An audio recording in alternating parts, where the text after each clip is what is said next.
نحمده ونصلي على رسوله الكريم اما بعد اسٹیج پر تشریف فرما حضرات علماء کرام، اساتذہ کرام اور باہر سے آئے ہوئے معزز مہمان کرام اور میری پیاری بہنوں اور بھائیوں، السلام علیکم ورحمۃ اللہ وبرکاتہ۔ آج ہم سب یہاں جمع ہیں جس طریقے سے اس ملک کے اندر ایک دوسرے کے دکھ اور درد میں شریک رہتے ہوئے اپنی زندگی کو گزارتے چلے آ رہے ہیں، آج بھی ہندوستان کے اندر بسنے والے لوگ یہی چاہتے ہیں، اسی طریقے کے اوپر اپنی زندگی کو گزارنا چاہتے ہیں۔ اس ملک کے اندر نہ جانے کتنے دھرم کے لوگ موجود ہیں، ہمارے درمیان اختلاف ہو سکتا ہے،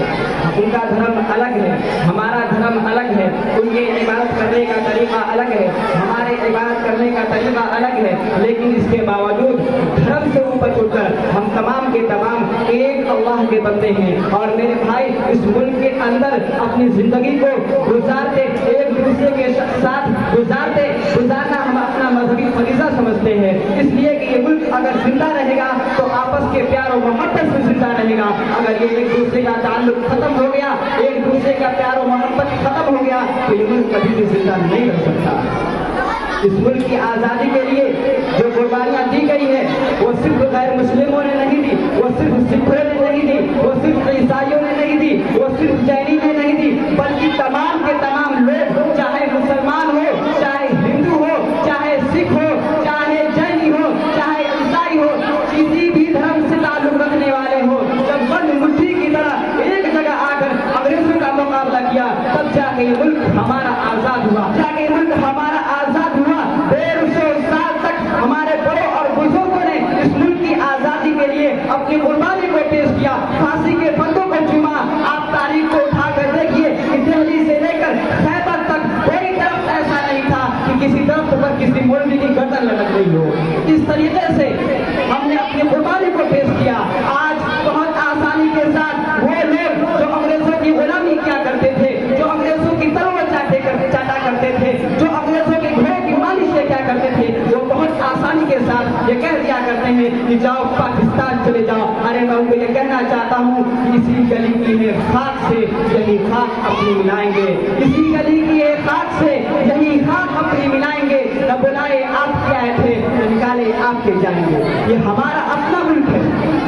یہ ہماری اپنی زمین ہے، یہ ہماری اپنی دھرتی ہے۔ ہم پیدا ہوئے اسی ملک کے اندر پیدا ہوئے، بڑے ہوئے اسی ملک کے اندر بڑے ہوئے، اور میرے بھائی جوان ہوئے اسی ملک کے اندر جوان ہوئے، اور یاد رکھو جب مریں گے اسی ملک کے اندر دفن ہو جائیں گے، کوئی ہم سے ہماری وفاداری کا ثبوت نہ مانگے۔ اس ملک سے جتنی محبت مسلمان کرتا ہے، جتنی محبت مسلمان کرتا ہے، دوست کی قوم، میں یہ کہوں تو غلط نہیں ہوگا، دوست کی قوم اتنی محبت نہیں کرتی جتنا مسلمان کرتا ہے۔ ملے گی منزل مقصود یہ ارمان رکھتے ہیں، ملے گی منزل مقصود یہ ارمان رکھتے ہیں، ہم اپنی رہنمائی کے لیے قرآن رکھتے ہیں، وفاداری وطن سے ہو یہی اسلام کہتا ہے، ہم اپنے دل کے ہر گوشے میں ہندوستان رکھتے ہیں۔ یہ ہمارا اپنا ملک ہے۔ آج